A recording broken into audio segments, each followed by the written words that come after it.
Hello everyone and welcome to the Styx Valley in southern Tasmania. It's a beautiful sunny day. I'm here with Adrian and we're going to be going out to Risbys Falls today. Now, this is going to be the first, and we're going to make kind of a series of videos in the Styx Valley, what I'm kind of dubbing the Valley of Waterfalls of Tasmania, because there's at least like a dozen falls in this valley. I've been to most of them before, but Risbys Falls is a new one. This is one that comes down the northern side of the river. Most of the falls are on the southern side and are quite easy to access, albeit off track from Styx Road.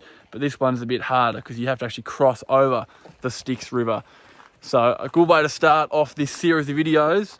We're just parked up here along the side of the road. I'm basically going to dive into the rainforest, 300 metres down to the river, and then 300 metres up that side, up the creek. The falls are unnamed officially, as basically all the waterfalls in the Styx are, but they drain off Risbys Plains high up there, hence the name. Let's do it.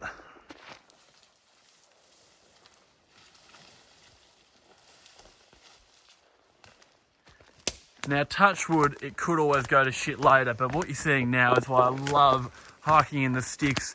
There's basically no tracks anywhere to any of the falls. As I fall over, there's no tracks anywhere to any of the falls that'll be in this series of videos, but it's just such beautiful open rainforest most of the time. You still obviously sometimes get some scrub, but it's about as good as it gets for off-track hiking. After less than 10 minutes, we've come down to the Styx River. Just beautiful here. The water level is pretty low. It's been a really dry autumn.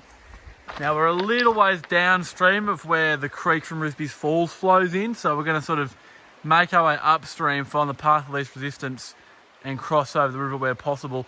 Obviously, if the water level is high, you couldn't do this, but there are other ways to get to Risbys Falls from the other side of the river via a couple of other roads. This is just kind of the shortest way to go, and when the river's low enough to cross, definitely the easiest, I reckon. So we first emerged out about 200 metres that way. We've worked our way upstream, not been hard going at all through the bush. Now we've reached where Risbys Creek flows, and you can just see it trickling over there. And this is going to be our crossing point.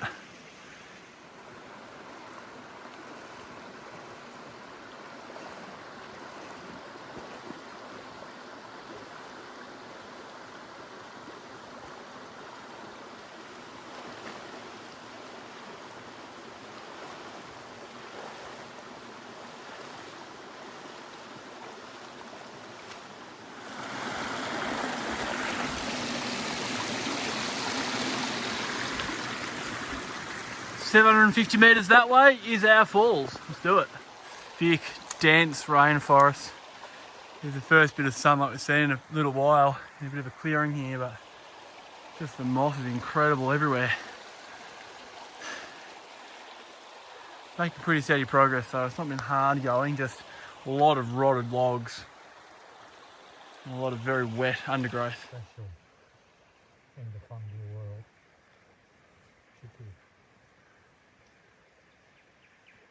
Very funky. Pretty little feature in the creek.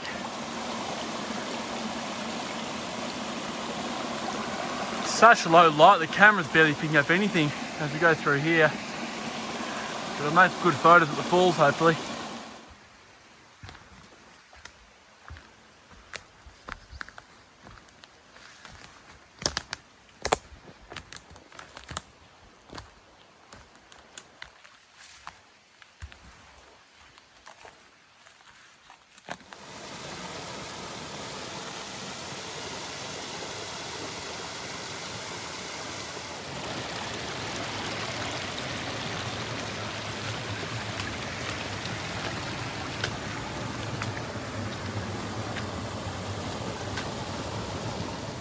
Well, after a beautiful walk of about an hour going at a pretty leisurely pace upstream through the rainforest, we made it to Risbys Falls.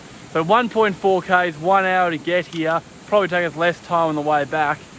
But really, really pretty waterfall, about 15 metres or so high, sloping drop, decent flow of water, but you can kind of see how impressive it could be in a bit of a wetter time, albeit you'd have to go a longer way in coming from the other side of the river because the Styx would be impassable with higher flow. But Not a really hard walk by off-track standards, but you are still bush bashing. So, you know, experience obviously necessary. But yeah, definitely worth the effort. Really pretty falls.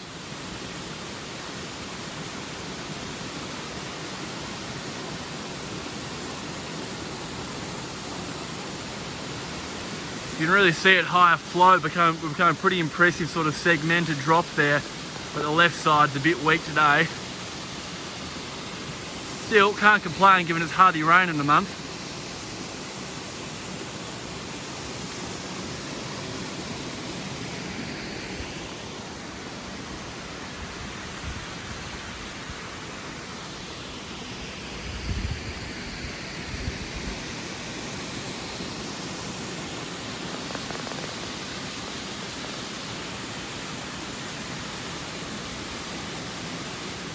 And Adrian informs me there's another falls just above this, so it might be a little more exploring yet, but for now, let's take some photos here.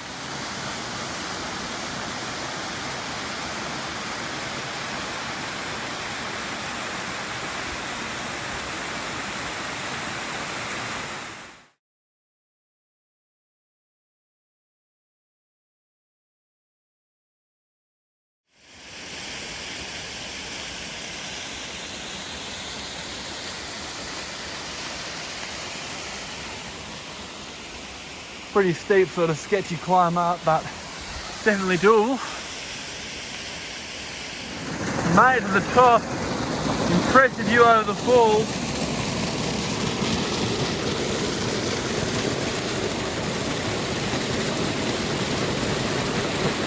And then further afield, glorious view of snowy north up ahead.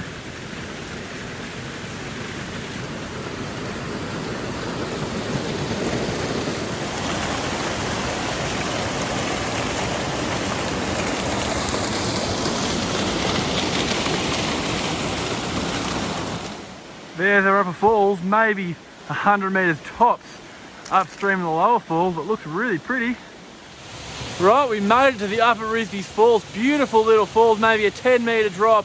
Not quite as big as the lower falls, but just beautiful, mossy cliff, and a really good one for photos again. And it's a really great combination now, having the two falls pretty easy to access together. Well, not easy to access, but doable as a combo. Let's have a look.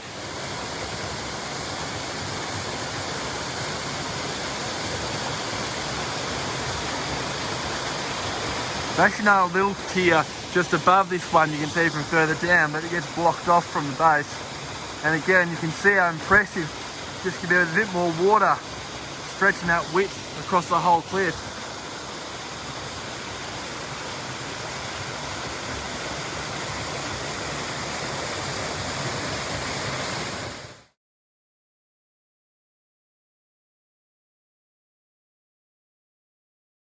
Well, we've broken back out onto Styx Road after a really enjoyable mission.